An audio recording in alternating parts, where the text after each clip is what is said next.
حاضرین جمعہ، گزشتہ ہفتے میں نے آپ لوگوں کے سامنے کچھ اپنی تاریخ ہجری سال کے تعلق سے باتیں کی تھی۔ آج اسی کو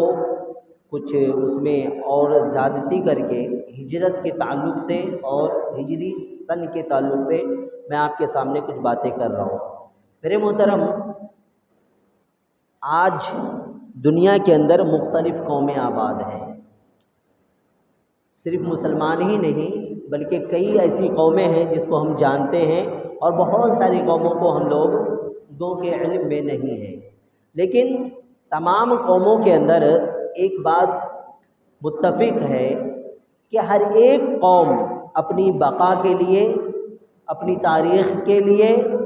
اپنے اسلاف کی قربانیوں کے لیے، اپنے اکابرین کی جو محنت و مشقت ہے اس کے لیے ہمیشہ محنت کرتے رہی ہے،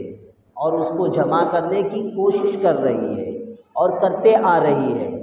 یہی وجہ ہے کہ ہم دیکھیں گے کہ مختلف قوموں کا جو تاریخ ہے، مختلف قوموں کے جو سال ہیں، ماہ ہیں، ان کے پاس میں اپنے پاس میں وہ محفوظ ہیں، اور وہ اس کو باقی رکھ کے وہ چاہتے ہیں کہ اس کی آنے والی نسلیں بھی اس تاریخ کو یاد رکھیں، اور اس تاریخ کو یاد رکھنے کے لیے وہ نسل در نسل اس تاریخ کی تعلیم دیتے ہیں، اس کی ترویج کرتے ہیں، اس کی اشاعت کرتے ہیں۔ حضرت آدم علیہ السلام جب اس دنیا کے اندر بھیجے گئے تو وہیں سے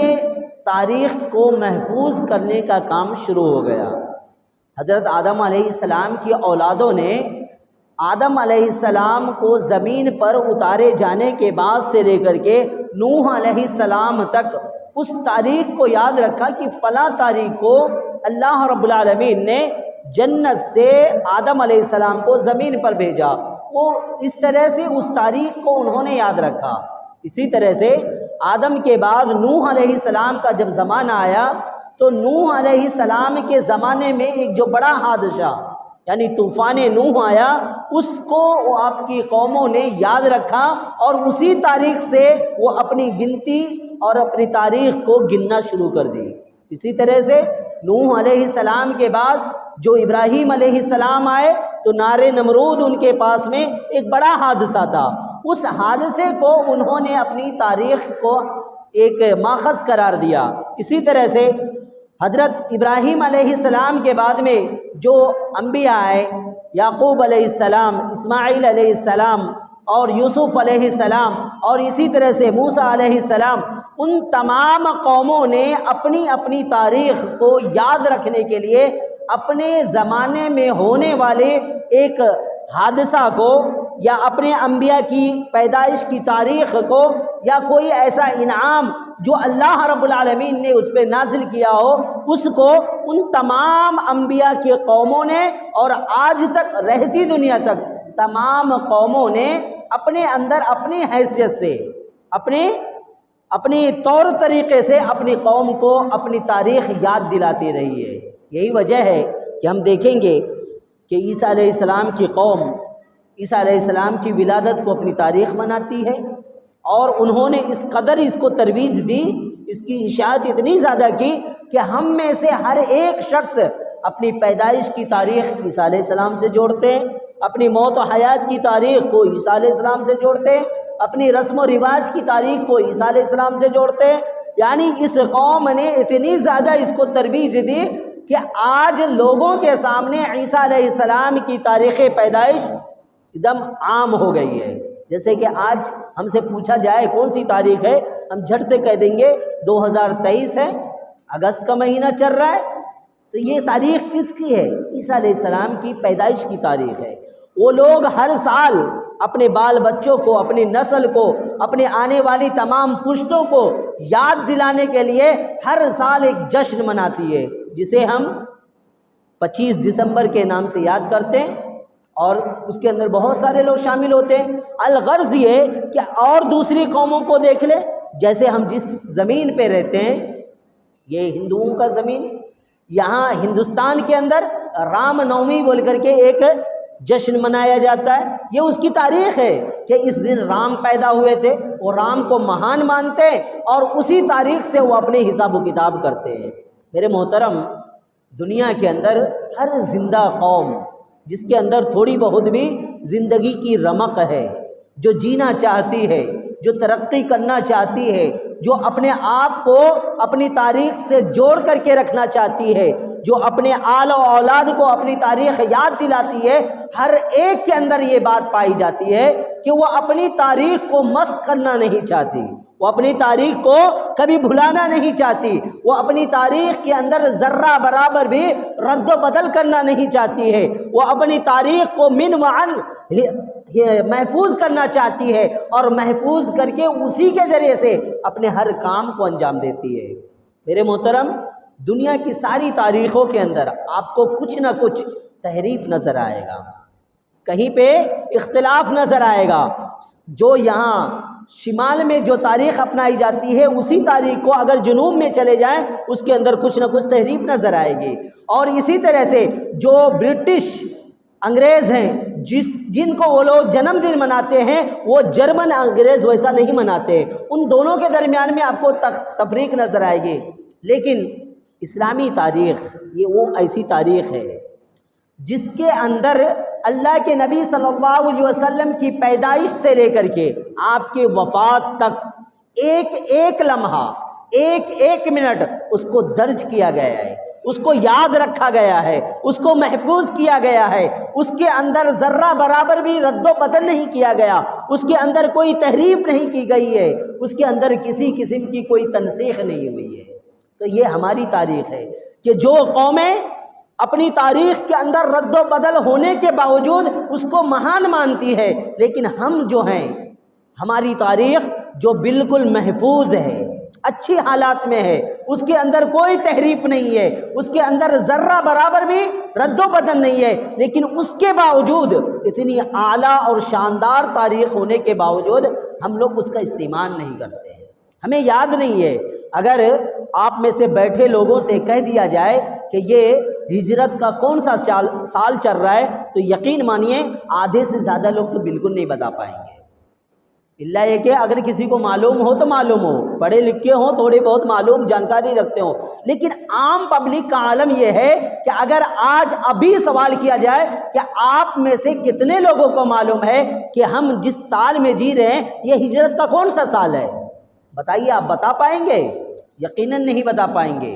آپ اس کو بھول چکے ہیں، آپ کے ذہن و دماغ میں یہ ختم ہو چکا ہے، آپ کی تاریخ آپ سے مسخ کر دی گئی ہے، آپ کو غیروں کی تاریخ تو یاد ہے لیکن اپنی تاریخ جو ذرہ برابر بھی تحریف نہیں ہوئی، ذرہ برابر جس کے اندر تنسیخ نہیں ہوئی، وہ تاریخ ہمیں یاد نہیں ہے۔ تو آج ہم جو جی رہے ہیں وہ اسلامی تاریخ کا پہلا مہینہ ہے، اس کا نام محرم الحرام ہے، اور یہ سال جو ہے ہجرت کا 1445واں سال ہے، 1445 سال ہوا۔ یہ ہجرت کو اللہ کے نبی صلی اللہ علیہ وسلم مکہ سے مدینہ آئے اس تاریخ کو 1445 سال گزر گئے ہیں، یہ ہماری تاریخ ہے، اس کے اندر کوئی تحریف نہیں ہے، لیکن اس کے باوجود ہم لوگوں کو یاد نہیں رہتا کیونکہ ہمیں اس سے محبت نہیں ہے۔ میرے محترم، تاریخ بنانے والی یعنی تاریخ کو مرتب کرنے والی قوموں نے، کسی نے سورج کے تاریخ کو اپنے لیے مرتب کیا، کسی نے چاند کے اگنے ڈوبنے کو یعنی نکلنے کو اپنی تاریخ مرتب کیا، کسی نے نجومی سال کو یعنی ستاروں کو دیکھ کر کے اپنے سال کو مرتب کیا، اور کسی نے اپنے بادشاہوں کی پیدائش کو تاریخ بنایا، تو کسی نے اپنے جو قوم کے اوپر اللہ کے انعامات ہوئے ہیں اس چیز کو لے کر کے انہوں نے اس کو تاریخ بنایا۔ لیکن اس کے باوجود ان تمام کے اندر رد و بدل ہے، کہ ہماری تاریخ جو ہے اس کو اللہ رب العالمین نے پسند کیا ہے، اس کو اللہ رب العالمین نے پسند کیا ہے، اور اس تاریخ کو چاند کے ساتھ میں جوڑ کر کے وہ خالق کائنات نے اپنے ہاتھ کے اندر اس کو تاریخ کو رکھا ہے کہ جب چاند نکلے گا تو نیا مہینہ شروع ہوگا، چاند ڈوبے گا تو ایک مہینہ ختم ہوگا، یہ اللہ رب العالمین نے اپنے ہاتھ کے اندر رکھا ہے، اس کے اندر کوئی رد و بدل نہیں ہے، کوئی انسان آگے پیچھے نہیں کر سکتا ہے۔ ہم کسی کی بات نہیں مانتے، ہم بات مانیں گے چاند دیکھ کر کے ہم عید کریں گے، چاند دیکھ کر کے ہم روزے رکھیں گے، چاند دیکھ کر کے ہم حج کریں گے، چاند دیکھ کر کے ہم عید الفطر منائیں گے، چاند دیکھ کر کے ہمارے اور دیگر احکامات انجام پائیں گے۔ تو گویا کہ اللہ رب العالمین نے ہماری تاریخ کو ہمارے دین اسلام سے جوڑ دیا ہے، اللہ رب العالمین نے ہماری تاریخ کو دین اسلام سے جوڑ دیا ہے، ہماری تاریخ کو یہ جنوری فروری کے مہینے سے نہیں جوڑا گیا ہے۔ اسی لیے آپ دیکھیں گے کہ اگر اس سال کا محرم یہ اگست کے مہینے میں آیا ہے تو آنے والا سال میں یہ 10 دن پیچھے ہو کر کے یہ جولائی کے مہینے میں آئے گا۔ تو گویا کہ ہماری تاریخ اس مہینے سے مربوط نہیں ہے، محرم سفر انگریزی مہینے یا دیگر دوسرے جو مہینے ہیں اس سے جڑا ہوا نہیں ہے، بلکہ ہمارا جو اسلامی تاریخ ہے وہ اسلام سے جڑا ہوا ہے، وہ قمری تاریخ سے جڑا ہوا ہے، وہ چاند کے مہینے سے جڑا ہوا ہے، اور اس کو جوڑنے والا ہمارا پاک پروردگار ہے۔ اللہ رب العالمین نے قرآن مجید کے اندر اس کے تعلق سے کہا هو الذی جعل الشمس ضیاء هو الذي جعل الشمس ضياء والقمر نورا وقدره منازل لتعلموا عدد السنين والحساب ما خلق الله ذلك الا بالحق يفصل الآيات لقوم يعلمون کہ اللہ رب العالمین وہی ہے جس نے سورج کو روشنی دی اور چاند کو نور بخشا، وقدره منازل اور چاند کے منازل کو طے کیے، لتعلموا عدد السنين والحساب تاکہ تم اپنے ماہ و سال کا حساب کر سکو۔ گویا کہ اللہ رب العالمین نے چاند کے حساب سے ہمارے ماہ و سال کو متعین کیا ہے کہ جب چاند نکلے گا تو محرم کا مہینہ آئے گا، پھر چاند ڈوبے گا تو اس کے بعد میں سفر کا مہینہ آئے گا، اور اس چیز کو اسلام سے اللہ رب العالمین نے مربوط کر دیا ہے۔ اس لیے ہماری تمام عبادات انہی مہینے انہی چاند کی تاریخ کے حساب سے انجام پاتے ہیں،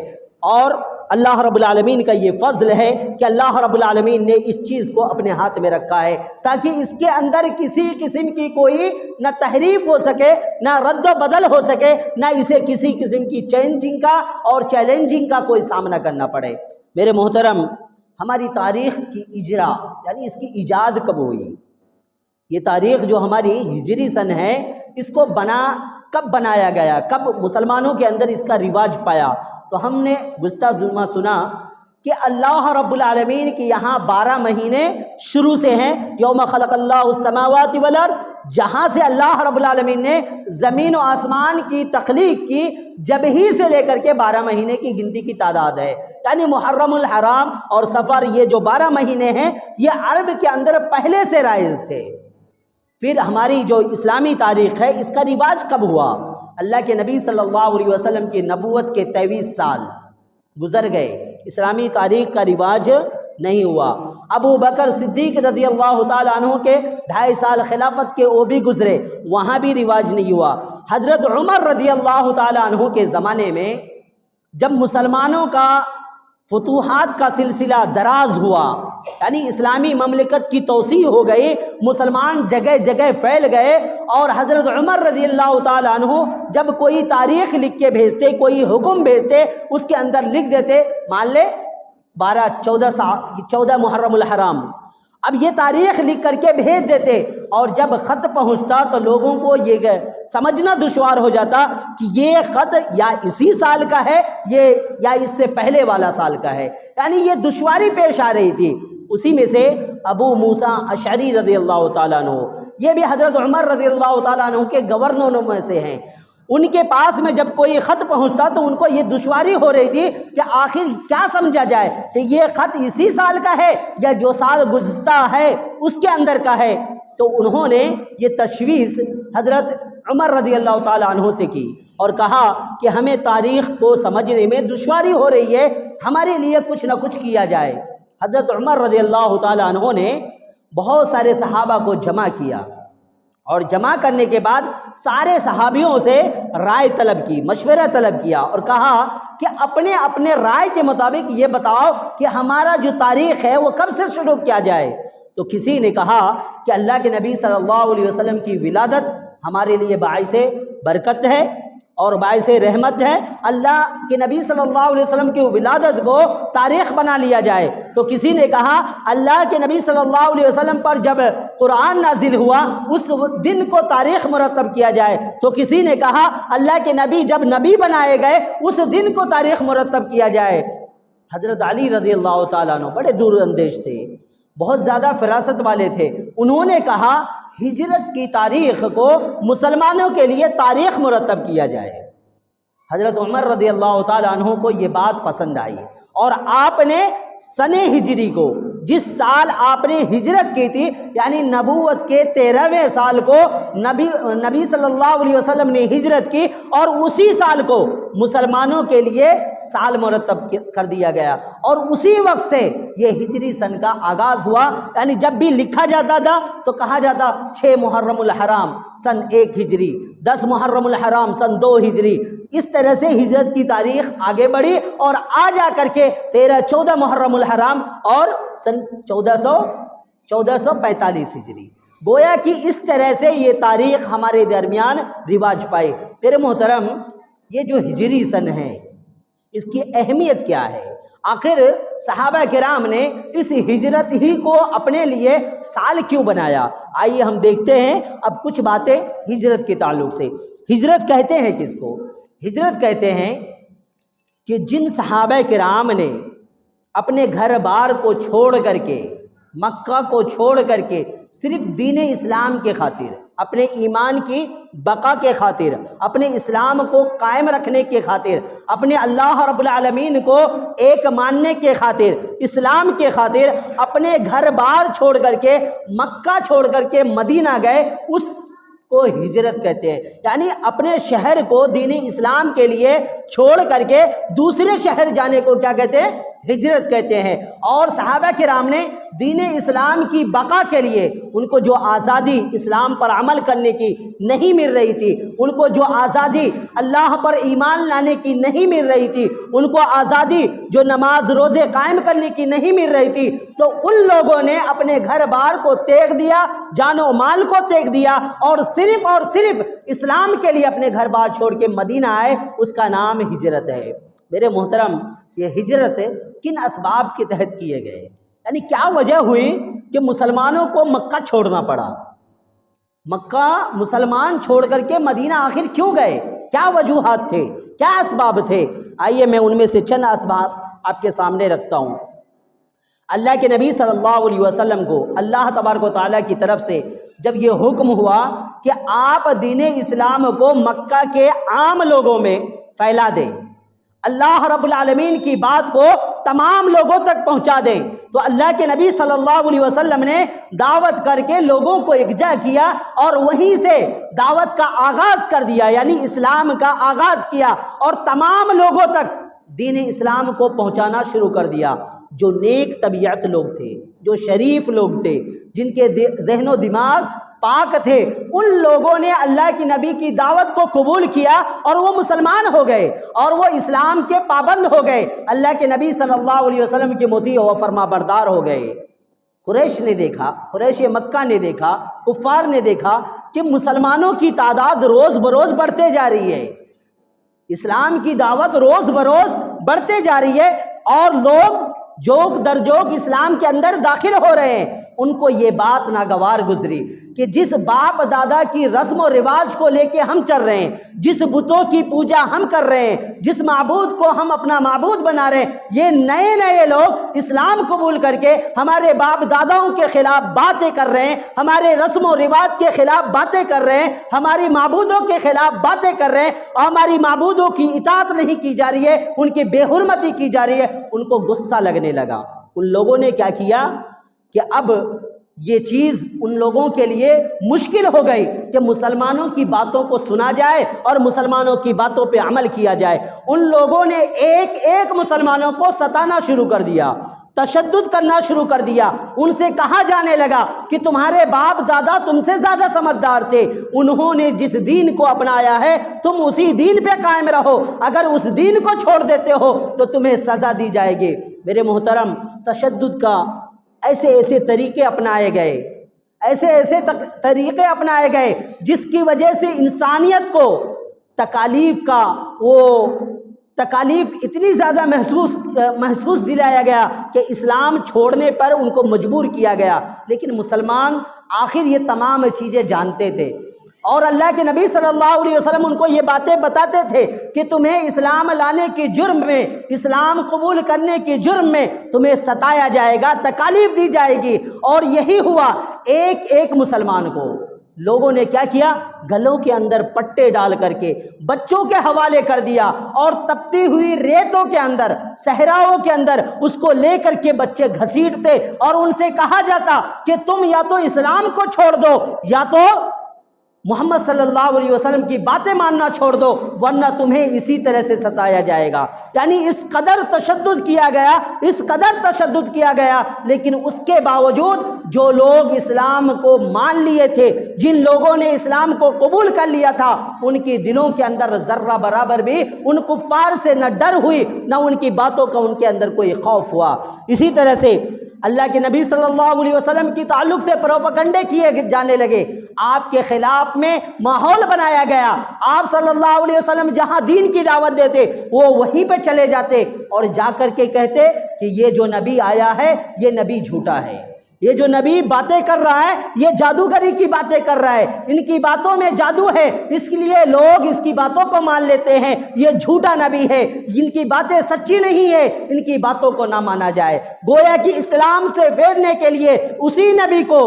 جو کچھ سال پہلے تک وہ صادق کہا کرتے تھے، سچے کہا کرتے تھے، امین امانت دار کہا کرتے تھے، انہوں نے اللہ کے نبی صلی اللہ علیہ وسلم کی تکذیب کرنا شروع کر دی، آپ کو جادوگر کہنا شروع کر دیا، اور آپ کے خلاف میں تشدد پہ آمادہ ہو گئے۔ اسی طرح سے انہوں نے ان مسلمانوں کو ایسے بھی تکالیف دی کہ ایک ایک مسلمان کے ایک ایک گھروں سے بچوں کو اٹھا لیا گیا، کسی کی ماں بہنوں کو جو اسلام قبول کر لیے تھے ان کو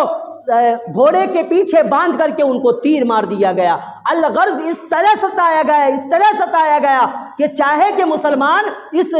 مکہ کے اندر رہتے ہوئے اسلام کا پابند نہ بن سکے، اسلام کی پرسار نہ کر سکے، اسلام کی تبلیغ نہ کر سکے، لیکن مسلمان تو آخر مسلمان تھے۔ ان لوگوں نے ان تمام کے ظلم کو برداشت کیا، ان تمام کی تشدد کو برداشت کیا، ان تمام کی اذیتوں کو برداشت کیا، اور اس کے ساتھ میں وہ لوگ اسلام پر پابند رہے، اسلام پر کاربند رہے، اسلام کو مانتے رہے۔ میرے محترم، یہی نہیں بلکہ اللہ کے نبی صلی اللہ علیہ وسلم جب قرآن مجید کی آیتیں پڑھتے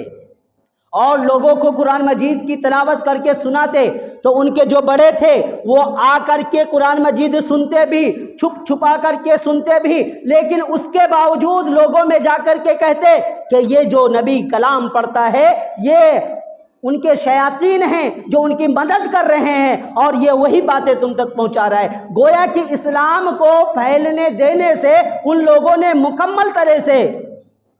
راستہ بند کر دیا کہ اسلام کسی طرح سے نہ آگے بڑھے، نہ مسلمان کسی طرح سے امن و امان میں رہے۔ اس طرح سے مسلمانوں کے خلاف شکایتیں کی جانے لگی۔ آخرکار مسلمانوں نے اللہ کے نبی صلی اللہ علیہ وسلم کے پاس میں آ کر کے کئی مرتبہ شکایتیں کی کہ اللہ کے نبی صلی اللہ علیہ وسلم،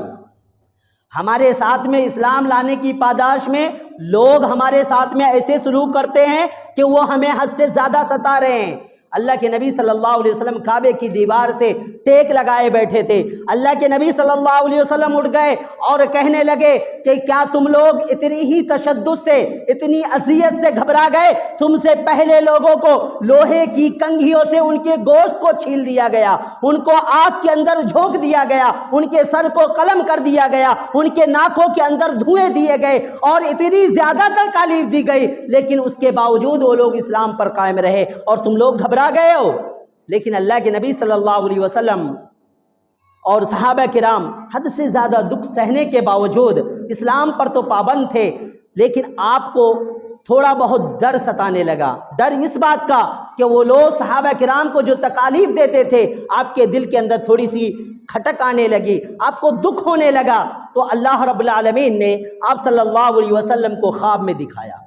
خواب میں یہ دکھایا کہ آپ اپنے صحابیوں کو کہو کہ یہ مکہ چھوڑ کر کے ایسے شہر میں چلے جائیں جو بین لابتئی دو پہاڑوں کے درمیان میں ہے اور جو نخلستان ہے یعنی کھجوروں کے باغوں والا ہے۔ اللہ کے نبی صلی اللہ علیہ وسلم نے پہل تو حبشہ کی طرف ہجرت کرنے کا حکم دیا۔ اس کے بعد صحابہ کرام کو اللہ کے نبی نے کہا کہ تم لوگ ایک ایک کر کے مدینہ کی طرف چلے جاؤ، اور صحابہ کرام تھوڑا تھوڑا کر کے کبھی ایک ایک چھپ چھپا کر کے کوئی حبشہ چلے گئے، کچھ سالوں کے بعد میں پھر مدینہ جانے لگے۔ اس طرح سے مسلمانوں نے مکے کو چھوڑنا شروع کر دیا، اور اسی کا نام ہجرت ہے۔ میرے محترم، فی الفوری سبب یہ بنا کہ جب ان لوگوں نے دیکھا، مکہ والوں نے دیکھا کہ مسلمان اتنی ستائے جانے کے باوجود اسلام پر کاربند ہیں، اس پر عمل کر رہے ہیں، اس کو چھوڑنا گوارا نہیں کرتے ہیں، تو ان لوگوں نے ایک میٹنگ بلائی۔ ان کا جو سردار تھا ابو جہل، وہ میٹنگ بلایا، اور اس میٹنگ کے اندر جو قریش کے تمام قبائل تھے، تقریباً 11-12 قبائل، ان تمام لوگوں کو جمع کیا، اور جمع کرنے کے بعد میں وہ ایک گھر کے اندر جمع ہوئے جس کو ان لوگوں نے دار الندوہ یعنی مشورہ کا گھر قرار دیا تھا۔ وہاں پہ جمع ہوئے، اور جمع ہونے کے بعد میں ان تمام لوگوں نے بیٹھ کر کے اس بات پر مشورہ کیا کہ آخر اسلام اور اسلام کے ماننے والوں کو، اسلام کو کیسے ختم کیا جائے اور اسلام کے ماننے والوں کو کیسے ختم کیا جائے۔ لوگوں نے مختلف مشورے دیے۔ کسی نے کہا کہ یہ جو نبی ہیں اس کو نعوذ باللہ قتل کر دیا جائے، کسی نے کہا یہ جو نبی ہیں اس کو قید کر دیا جائے، کسی نے کہا یہ جو نبی ہیں اس کو اپنے شہر سے دور بھگا دیا جائے۔ لیکن ابو جہل نے کہا کہ یہ جو نبی ہیں اس کو تمام قبیلے والے مل کر کے قتل کر دیں، اور تمام قبیلے والے ایک ایک کر کے نہیں بلکہ ایک وقت حملہ کریں، تاکہ تمام قبیلے والے اس جرم میں شامل ہوں، اور بنی ہاشم جو آپ کے خاندان والے ہیں اگر وہ بدلہ لینا چاہیں تو یہ 12 قبیلوں سے ان کو لڑنا پڑے، اور یہ ممکن بات نہیں تھی۔ تو اس طرح سے انہوں نے اللہ کے نبی صلی اللہ علیہ وسلم کی تعلق سے مشورے کیے، اور یہ مشورہ اللہ تبارک و تعالیٰ نے اللہ کے نبی صلی اللہ علیہ وسلم کو بتا دیا وحی کے ذریعے سے۔ اللہ رب العالمین نے کہا وَإِذْ يَمْكُرُ بِكَ الَّذِينَ كَفَرُوا لِيُثْبِتُوكَ أَوْ يَقْتُلُوكَ أَوْ يُخْرِجُوكَ وَيَمْكُرُونَ وَيَمْكُرُ اللَّهُ وَاللَّهُ خَيْرُ الْمَاكِرِينَ کہ اے نبی صلی اللہ علیہ وسلم، آپ اس واقعے کو یاد کرو، اذ یمکر بک الذین کفروا، جو لوگ کفر کر رہے ہیں ان لوگوں نے چال چلی، مکر کیا، لیثبتوک، تاکہ آپ کو قید کر دیا جائے، او یقتلوک، آپ کو قتل کیا جائے، او یخرجوک، یا آپ کو گھر سے نکالا کر دیا جائے۔ ان لوگوں نے مشورہ کیا ہے، ان لوگوں نے چال بازی کی ہے، واللہ ویمکرون ویمکر اللہ، وہ لوگ چال بازی کیے، لیکن اللہ رب العالمین نے ان کی چال بازی کی سزا یہ متعین کی، واللہ خیر الماکرین، کہ وہ لوگ جو مکر کر رہے تھے اس سے بہتر اللہ رب العالمین نے ان کے خلاف میں معاملہ کو درج کر دیا۔ یہ آیت کریمہ نازل ہوئی، اللہ کے نبی صلی اللہ علیہ وسلم کو گویا کہ حکم مل گیا کہ آپ مکہ جیسے شہر کو چھوڑ دیں اور دوسرے شہر کی طرف کوچ کر جائیں، اور تقریباً مسلمان مکہ خالی کر چکے تھے۔ اللہ کے نبی صلی اللہ علیہ وسلم باقی تھے، حضرت ابو بکر باقی تھے، اور حضرت علی باقی تھے، اور باقی وہ لوگ تھے جو نہتے تھے، کمزور تھے، عورتیں تھیں، باقی تمام جو مسلمان تھے وہ تقریباً مکہ چھوڑ کر کے مدینے کی طرف سفر کر چکے تھے۔ اللہ کے نبی صلی اللہ علیہ وسلم کو جب یہ آیت کریمہ نازل ہوئی تو آپ صلی اللہ علیہ وسلم ابو بکر کے گھر گئے، اور وہ تپتی ہوئی دھوپ کے اندر آپ نبی کے ابو بکر کے گھر گئے، اور جا کر کے آپ نے کہا اے ابو بکر، مجھے اللہ رب العالمین نے اجازت دے دیا ہے کہ ہم مکہ چھوڑ کر کے اب مدینہ چلے جائیں۔ ابو بکر کو کہا کہ کچھ ضروری سامان تم تیار کر رکھو۔ اسی طرح سے حضرت علی سے کہا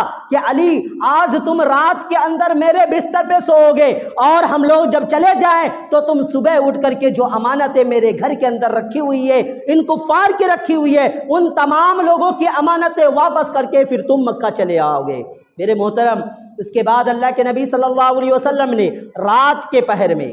رات کے آدھے حصے میں ان تمام کفاروں نے اللہ کے نبی کے گھروں کو گھیر لیا۔ وہ جو 12 قبیلے تھے ان کے نوجوان، تندرست توانا نوجوانوں نے، تمام لوگوں نے مل کر کے اللہ کے نبی کے گھر کو گھیر لیا کہ جس وقت یہ تہجد پڑھنے لگیں گے ایک ان کے اوپر حملہ کیا جائے گا، یا یہ جب گھر سے باہر نکلیں گے جب ان کے اوپر سب لوگ ٹوٹ پڑیں گے۔ لیکن اللہ رب العالمین نے یہ مکر کی، ان لوگوں کی مکر کا جواب ایسا دیا کہ اللہ کے نبی صلی اللہ علیہ وسلم اس کے گھروں کے اس گھر سے نکلے اور اپنے ہاتھ میں مٹی لیے ہوئے تھے، اور مٹی کا وہ جو بالو تھا اس کے تمام لوگوں کے اوپر ڈال دیا، اور اللہ رب العالمین نے ان لوگوں کے اوپر ایسی نیند طاری کی کہ وہ صبح تک سوتے رہ گئے، اور ان کے سامنے سے اللہ کے نبی صلی اللہ علیہ وسلم مکے کی طرف نکل گئے۔ میرے محترم، اس کے بعد اللہ کے نبی صلی اللہ علیہ وسلم اپنے ابو بکر ساتھی کے ساتھ میں غار ثور کے اندر چلے گئے، اور جانے کے بعد میں وہاں 3 دن رہے۔ اور یہاں مکہ والوں کی حالت یہ تھی کہ وہ جب صبح اٹھے اور جب آپ کے گھروں کو کھولا اور دیکھا کہ حضرت علی رضی اللہ تعالیٰ عنہ سوئے ہوئے ہیں اور اللہ کے نبی صلی اللہ علیہ وسلم جا چکے ہیں، ان کا غصہ حد سے زیادہ بڑھ گیا۔ انہوں نے اعلان کر دیا کہ 100 سرخ اونٹ ان لوگوں کو انعام دیا جائے گا جو نبی صلی اللہ علیہ وسلم کو پکڑ کر کے لے آئیں گے۔ تمام لوگ اللہ کے نبی صلی اللہ علیہ وسلم کے راستے کے اوپر پیچھے پڑ گئے اور چاہا کہ اللہ کے نبی صلی اللہ علیہ وسلم کو پکڑ دے، لیکن اللہ تبارک و تعالی اللہ کے نبی صلی اللہ علیہ وسلم کو بچایا اور ان تمام لوگوں کی مکر کو فیل کر دیا۔ اس طرح سے اللہ کے نبی صلی اللہ علیہ وسلم 3 دن غار ثور میں رہنے کے بعد میں پھر مدینے کے راہ میں چلے گئے۔ میرے محترم، اللہ کے نبی صلی اللہ علیہ وسلم مدینہ پہنچنے سے پہلے مدینے والوں کو اللہ کے نبی کی آمد کی خبر ہو گئی تھی کہ ہمارے نبی نے مکہ کو چھوڑ دیا ہے اور اللہ کے نبی صلی اللہ علیہ وسلم اب مدینہ آنے والے ہیں۔ مورخین مدینہ کا جو عالم ہے اس کا حوالہ دیتے ہوئے ان کی پس منظر کو کھینچتے ہوئے لکھتا ہے کہ جب اللہ کے نبی صلی اللہ علیہ وسلم کی آمد کی خبر مدینے والوں کو ہوئی تو مدینے کے بچوں نے، بوڑھوں نے، عورتوں نے اور جوانوں نے جو جس طرح اپنی استطاعت کے مطابق ہر وقت جاگے رہتے اور اللہ کے نبی صلی اللہ علیہ وسلم کے راہ کو دیکھتے رہتے۔ گھوڑ سوار آگے بڑھ کر کے آگے جاتا اور دیکھتا کہ اللہ کے نبی صلی اللہ علیہ وسلم آ رہے ہیں یا نہیں آ رہے، اور اسی طرح سے اپنے چھتوں پہ چڑھ جاتے، راستے کو تکتے رہتے۔ اسی طرح سے اور جو لوگ تھے وہ ٹیلے پہ چڑھ جاتے، اللہ کے نبی صلی اللہ علیہ وسلم کے راستے کو دیکھتے رہتے۔ لیکن اللہ کے نبی صلی اللہ علیہ وسلم جب راہ چل دیے اور مکہ مدینہ کے قریب پہنچ گئے تو کسی یہودی نے اللہ کے نبی صلی اللہ علیہ وسلم کی قافلے کو دیکھا، اور دیکھنے کے بعد انہوں نے اللہ کے نبی صلی اللہ علیہ وسلم کو جب دیکھا تو دیکھنے کے بعد اس نے شور کیا کہ اے وہ لوگو، جس نبی کا تم انتظار کر رہے تھے، جس نبی کا تم منتظر تھے، وہ نبی دیکھو آ رہے ہیں۔ یہاں عالم مدینے والوں کا یہ تھا کہ سب بصف دونوں طرف کھڑے ہو گئے، ایک طرف بچے کھڑے ہو گئے، دوسرے طرف بوڑھے کھڑے ہو گئے، عورتیں اپنے گھروں پہ کھڑی ہو گئی، اور جو تلوار بردار تھے ان لوگوں نے تلوار اپنے ہاتھوں کے اندر نکال لیا اور اللہ کے نبی صلی اللہ علیہ وسلم کی استقبال کے لیے آگے بڑھ گئے۔ وہ تمام کے تمام اللہ کے نبی صلی اللہ علیہ وسلم کے سامنے آئے اور اللہ کے نبی کو دیکھا اور اپنے گھروں کے اندر ٹھہرانے کے لیے ہر ایک نے التجا کرنی شروع کر دی کہ اے اللہ کے نبی صلی اللہ علیہ وسلم، یہ ہمارا گھر ہے، یہ ہمارا در ہے، آپ ہمارے مہمان بنیے، آپ ہمارے گھر کو ضیافت کا حق دیجئے۔ تمام لوگوں نے من جملہ یہ کہنا شروع کیا کہ اے نبی صلی اللہ علیہ وسلم، آپ ہمارے مہمان بن جائیے۔ یعنی مدینے کا عالم یہ تھا کہ بچہ چاہتا تھا کہ وہ نبی، جس نبی کو مکہ والوں نے کھدیڑ دیا، جس نبی کو مکہ والوں نے بھگا دیا، جس نبی کو مکہ والوں نے گھر سے جانے پہ مجبور کر دیا، اس نبی کو اللہ رب العالمین نے سہارا دینے کے لیے بچے کو تیار کر دیا، بوڑھوں کو تیار کر دیا، جوان تو جوان، عورتیں تک تیار ہو گئی، یہاں تک کہ لوگوں نے اللہ رب العالمین سے مانگنا شروع کر دیا کہ لوگ اللہ کے نبی سے سوال کرتے ہیں۔ کچھ لوگوں نے اللہ رب العالمین سے سوال کیا کہ اے اللہ، یہ جو نبی آ رہے ہیں اس کو میرے گھر کا مہمان بنا دے۔ لوگ نبی سے مانگ رہے ہیں مہمان نوازی کا، اور میں تجھ سے مانگتی ہوں کہ اے الہ العالمین کہ اس نبی کو میرے گھر کا مہمان بنا دے۔ اور وہ جانتے ہیں ابو ایوب کی بیوی ام ایوب نے اللہ رب العالمین سے مانگنا شروع کیا، اور اتفاق بھی ایسا ہی ہوا کہ اللہ کے نبی صلی اللہ علیہ وسلم جس اونٹنی پہ سوار تھے وہ اونٹنی وہیں پہ ان کے گھر کے قریب جا کر کے ایک میدان میں بیٹھ گئی۔ اس طرح سے اللہ کے نبی صلی اللہ علیہ وسلم نے کہا اس گھر کے یہاں سے جس کا گھر سب سے زیادہ قریب ہوگا میں وہاں پہ جا کر کے مہمان بنوں گا۔ اور اس طرح سے اللہ کے نبی صلی اللہ علیہ وسلم ہجرت کر کے مدینہ آئے، اور مدینہ کے اندر آنے کے بعد 7 مہینے تک ابو ایوب رضی اللہ تعالیٰ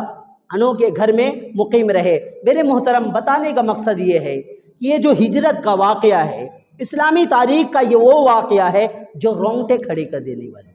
اسلامی تاریخ کا یہ وہ واقعہ ہے جس کے اندر صحابہ کرام نے اپنی جانوں کی قربانیاں دی ہیں۔ اسلامی تاریخ کا یہ وہ واقعہ ہے جس کے اندر صحابہ کرام نے اپنے بچوں کی قربانیاں دی ہیں۔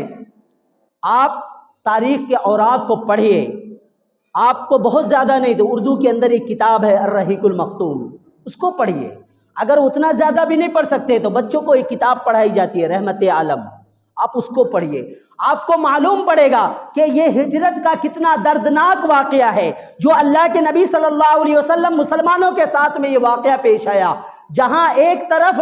باپ ہے تو دوسری طرف بیٹا ہے، جہاں ایک طرف ماں ہے تو دوسری طرف بیٹا ہے، یعنی آپس کے اندر ایک دوسرے کے مخالف ہیں، ایک دوسرے کے لیے تلوار لے کر کے کھڑے ہیں، اور یہ صرف اور صرف اس وجہ سے ہے کہ اسلام قائم رہے، اسلام باقی رہے، اسلام لوگوں تک پہنچے، اسلام کی تعلیم لوگوں تک پہنچے، اور ان لوگوں کی قربانی ہے کہ آج ہم تک یہ اسلام پہنچا ہے، یہ آج ہم تک اسلام صحیح سالم ہے، آج ہم مسلمان کہلانے کے حقدار ہیں۔ میرے محترم، ہمارے لیے ضروری ہے کہ ہم اپنی تاریخ کو بھلائیں نہیں، ہم اپنی تاریخ کو یاد رکھیں، اپنی تاریخ کو ہمیشہ ذہن میں رکھیں، اسے کبھی محو نہ ہونے دیں، اس تاریخ سے کبھی بھی روگردانی نہ کریں، اپنے واقعات کو یاد رکھیں، صحابہ کرام کی قربانیوں کو یاد رکھیں، اللہ کے نبی صلی اللہ علیہ وسلم کے جو تابع دار صحابیات ہیں ان کی قربانیوں کو یاد رکھیں، ان کے آلام، ان کے مصائب، ان کے جو آزمائش کی گھڑیاں ہیں ان تمام چیزوں کو ذہن میں رکھیں۔ یقیناً جب آپ کے ذہن و دماغ میں یہ تمام واقعات ہوں گے تو آپ کو معلوم پڑے گا کہ ہجرت کیا ہے، ہجرت کس چیز کا نام ہے، مسلمانوں نے ہجرت آخر کیوں کی، مسلمانوں نے آخر ہجرت کر کے مدینہ کا راستہ کیوں اپنایا۔ صرف ایک ہی وجہ تھی، وہ کیا ہے؟ وہ اسلام کی بقا چاہتے تھے، وہ اپنے ایمان کی حفاظت چاہتے تھے، وہ اپنے اللہ کو ماننا چاہتے تھے، اس اللہ کے تابع داری کے اندر اس طرح گھل مل گئے تھے کہ ان کی یہاں جان و مال کی قربانی کوئی اہمیت نہیں رکھتی تھی۔ میرے محترم، میں انہی باتوں پہ اپنی بات کو ختم کرتا ہوں اور اللہ رب العالمین سے دعا کرتا ہوں، الہ العالمین ہم لوگوں کو